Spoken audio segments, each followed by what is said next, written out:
I'm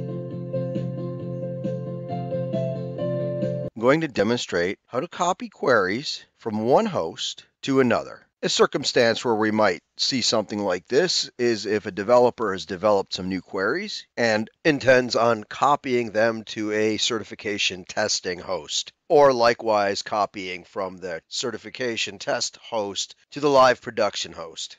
We're sitting on our local host. We'll say this is our cert testing host. And a developer has developed a new query that they want copied to our cert host for user testing.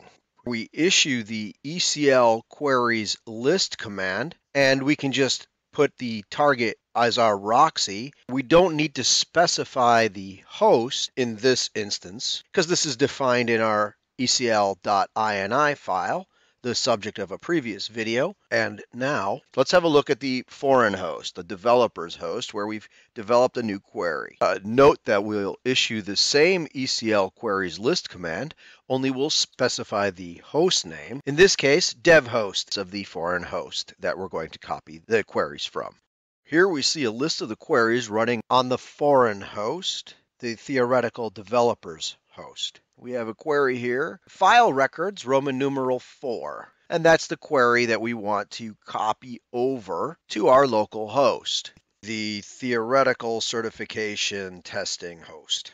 All right, so let's take a look at how we can do that.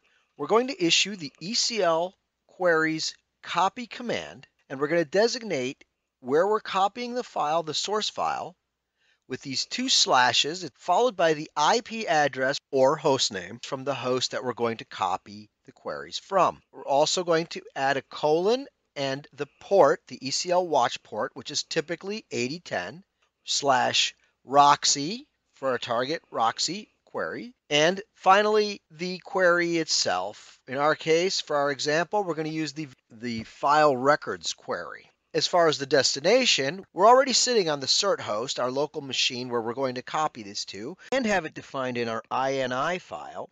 So all we really need to do is pass the parameter of Roxy, telling it to target our Roxy cluster. Now you could also add other parameters, and such as the username and password parameter for security-enabled systems. You could add other qualifiers to the destination.